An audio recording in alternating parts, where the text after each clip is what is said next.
In my report, I will present the key aspects of neuropsychobiology of trauma. Next, I will explore how the knowledge of neuropsychobiology of trauma can support trauma-informed practice with children, young people, parents, carers, and communities. The report will close with the exploration of the death mother archetype in the context of trauma and motherhood. There are a number of theories and concepts central to understanding the neuropsychobiology of trauma. These theories and concepts have been formed on the basis of studies from several different fields of research, including neurology, sociology, psychology, criminology, and even gender studies. As a result, the key terms have not been consolidated in one coherent system. Neuropsychobiology of trauma is a dynamic field that is influenced by many new discoveries. The key concepts of neuropsychobiology of trauma. 1. The brain develops in bottom-up direction. Primal brain structures are fundamental for the development of the modern brain. The development of the lower brain, which is responsible for bodily temperature, heart rate, and blood pressure, influences and serves as a base for the structures of the midbrain. In turn, the midbrain influences the upper brain structures. Because the brain develops in a bottom-up direction, it is important to understand how traumatic experiences can affect us from the earliest possible age. 2. Areas of the brain that are affected by trauma. Traumatic experiences trigger a stress response that profoundly affects the brain.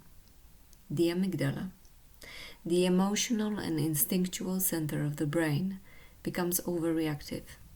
The affected person relies on habitual responses and survival reflexes. This may lead to a state of dissociative symptoms. Experiencing trauma can result in a complete disconnection from the body in the form of a tonic or collapse immobility. The prefrontal cortex is another part of the brain affected by traumatic experiences. This part of the brain is responsible for abstract thinking, managing emotions and impulses.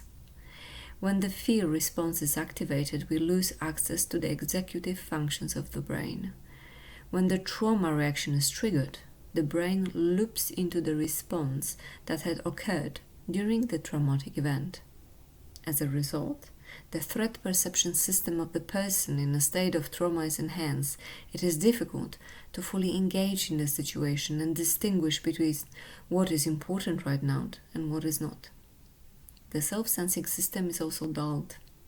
All those responses are normal brain responses to stressful and traumatic experiences. The hippocampus is also suppressed with changes and changes the ability to encode memories. The person describing the trauma event cannot recall it clearly. Sometimes it is only the central detail which has been consolidated into a long-term memory. Oftentimes, the trauma survivor can only remember the onset and end of the traumatic experience. 3. Fight and flight, freeze response. From the neuropsychobiology of trauma, we know that the areas responsible for fight and flight and the freeze response are activated during traumatic experiences. This method evolved as a natural response to threat. Our body recognizes that it is not safe or we need to mobilize ourselves. The freeze response can result in the body shutting down, just like some mammals respond when attacked by a predator in hope that attacker will lose interest in its prey when it's not resisting. 4. Polyvagal theory. This theory explains the embodied trauma experience. Automatic nervous system, ANS, is the system that scans our surrounding for danger, triggers the stress response. This is happening on an unconscious level. In the presence of trauma or trauma trigger, it goes to a high performance mode. Trauma is an experience, not an event. It's what happens inside of us as a result of what happens to us. Many of trauma survivors live with the dysregulated ANS, what has a great impact on their lives. 5. Trauma can affect our health. Research confirms that people who are exposed to 4 or more adverse childhood events are of higher risk of certain diseases. People who experience 6 or more will die 20 years earlier. Experiencing trauma can build a toxic stress in our body. Moreover, the dysregulated ANS can cause living in a state of hypervigilance or shuts us out from the environment, causing desensitization and emotional numbness. Those are very costly processes, and because of the dysregulation, our body do not focus on regeneration and maintaining health, but it is in the constant state of survival. This leads to diseases of the organs in our body. How the knowledge of neuropsychobiology of trauma can support trauma-informed practice with children, young people, parents, carers, and communities. Trauma has an impact on our brain from the very early age. Currently, scientists are exploring how trauma can influence brain in the prenatal phase of child development.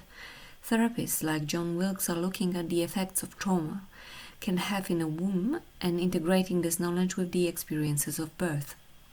This leads to a greater awareness of the effects and prevalence of the condition. Quote, "It is estimated that 75% of Australian adults have experienced a traumatic event at some point of their life." The end of quote. This fact shows the need for trauma-informed practice across all age groups and communities. The neoliberal economic-driven paradigm is informing present-day policies that encourage mothers to return to work as soon as possible after giving birth to a baby. The Victorian government is offering a free kindergarten for 3-year-olds from 2023. This economically driven approach can have a big influence on the development of children. Lack of support to mothers who decided to stay at home and low pays for the early childhood educators greatly impact on quality of interactions between a caregiver and a child.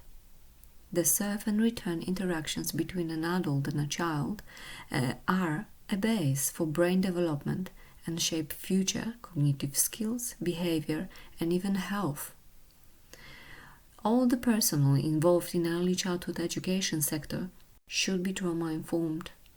There is no correlation between government approach to the needs of the very young children and science that observes that the first 5 years of the child's life is when the brain develops more than at any other time.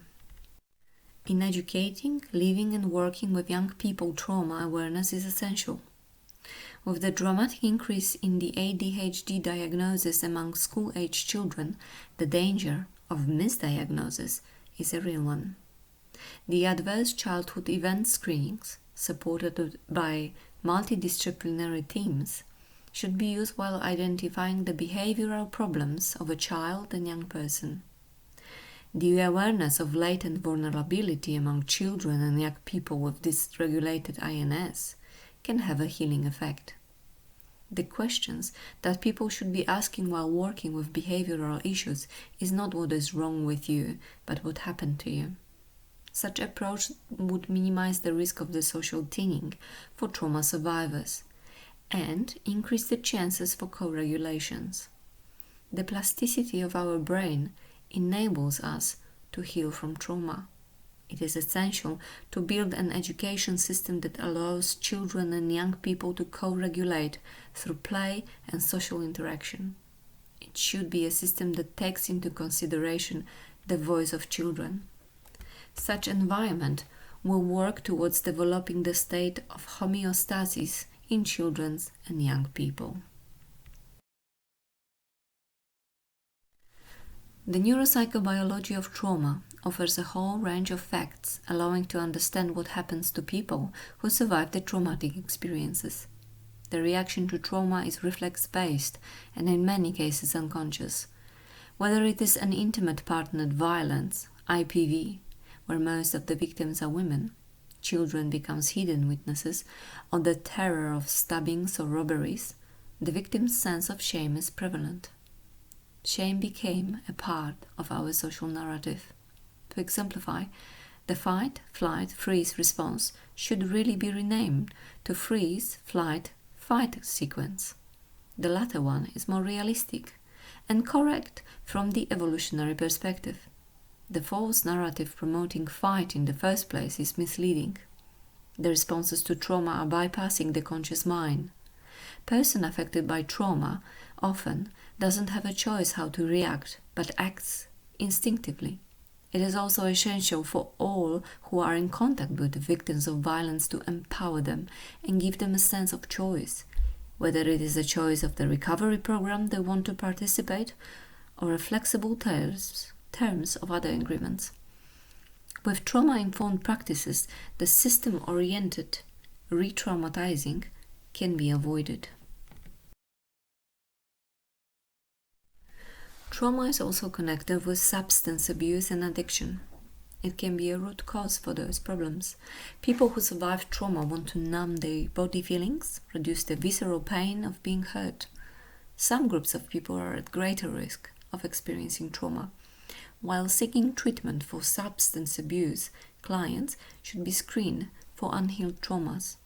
To exemplify, quote, providers should expect to see trauma-related disorders among refugees who are seeking treatment for a substance use disorder, and greater prevalence of substance use disorders among refugees who seek behavioral health services.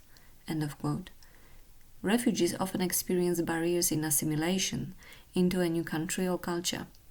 The horrors of war, consequences of displacement, and an intimate need to initiate work and acquire new housing are often creating an enormous amounts of stress.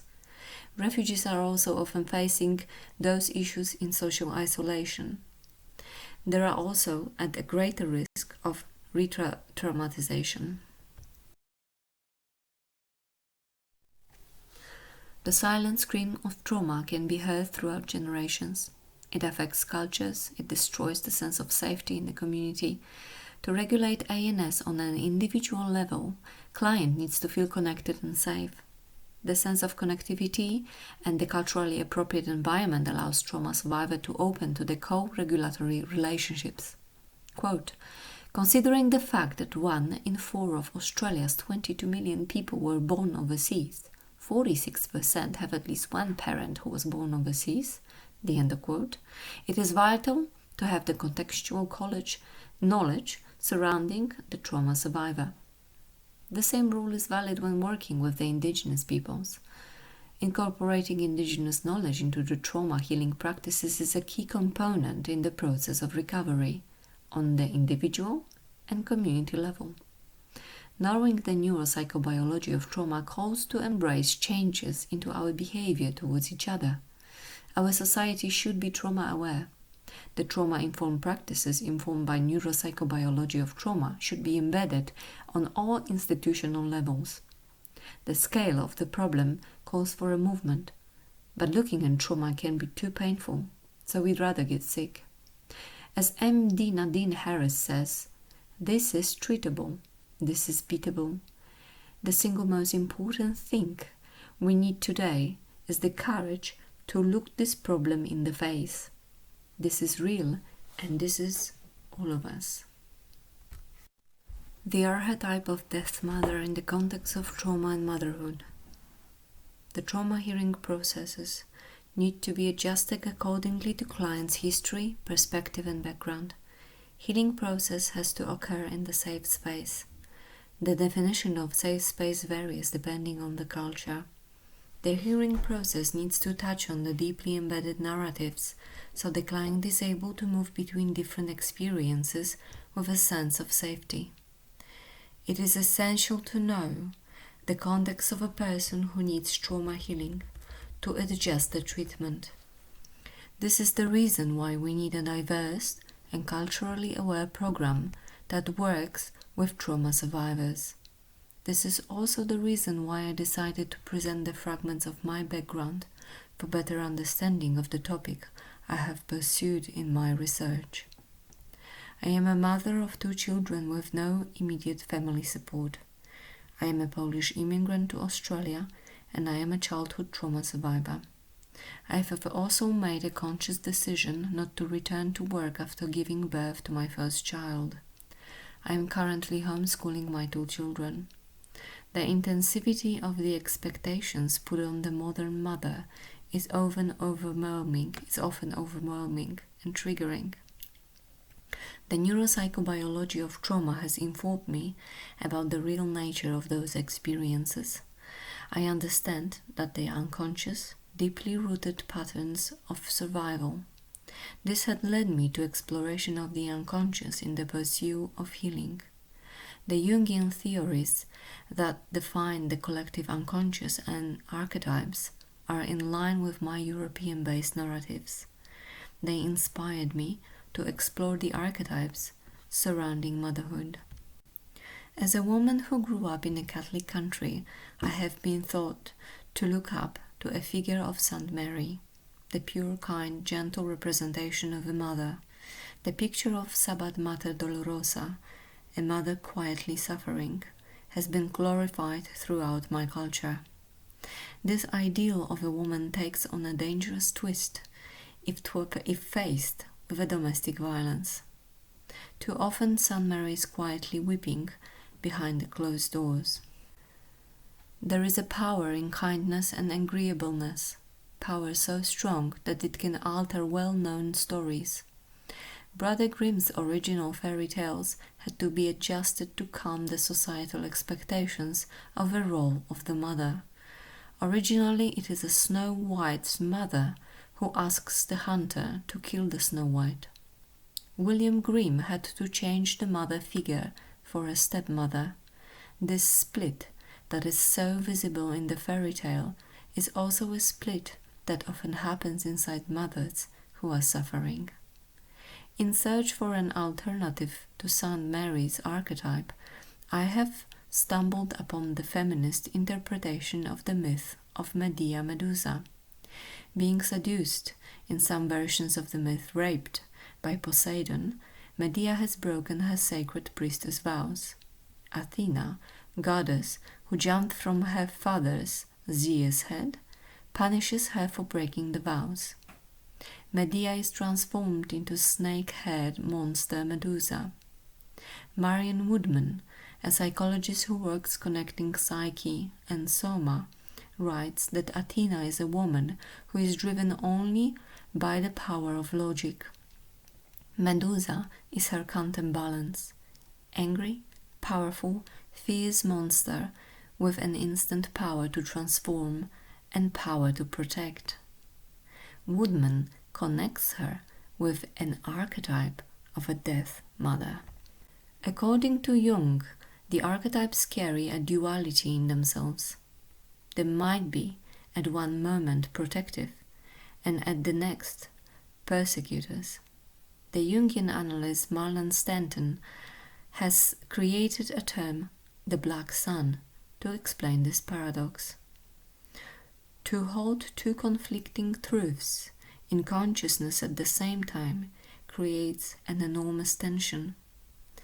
But in fact, each truth must be presented and is in need of careful differentiation until the transcendent function truly produces a symbolic solution.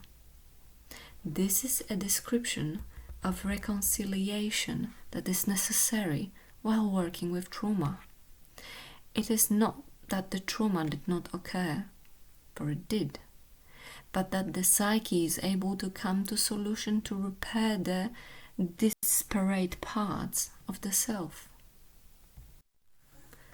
The Shadow Mother archetype, Death Mother, has inspired me to express it in the form of a symbolic artwork. Art allows us to follow and process the unspoken. It touches on and has a power of resolving traumas of the unconscious. My sketch shows the figure of Medusa after being beheaded. She's powerful, angry, and with one look can turn to stone her close ones as well as some vulnerable parts of herself. She knows how to create dissociation and numbness that is trauma-based. She also knows the power of anger that can be protective. In my sketch, she's beautiful, but there is a look of quiet desperation in her eyes. She's only a head, longing to connect with her body that sits somewhere on the peripheries of her hair. While drawing the background has emerged a shape of a gate to Melbourne Luna Park. It is charring the attributes of sun, but also has a potential to gobble you up. Many women in Melbourne went through horrifying experience of mothering their children in the most lockdown city in the world. We carry this with us in the face of Medusa. The sketch is not finished. The classically shaped body of a woman wants to hold something. I still don't know what. While drawing, I'm listening to my hand. I give voice to my body. Drawing is a slow process, and I trust that all the elements of this artwork will come together in a form of a symbolic solution. The power of Medusa inspires not only art, but calls for action. It brings awareness to the body as a carrier of trauma. This approach inspires many trauma healing programs. Just around the corner of my house there is a space holding an elbow room program where trauma recovery takes place. In this program, women are led by a multidisciplinary team of a psychologist, yoga teacher, and a martial art professional. It's an active defense recovery group for women.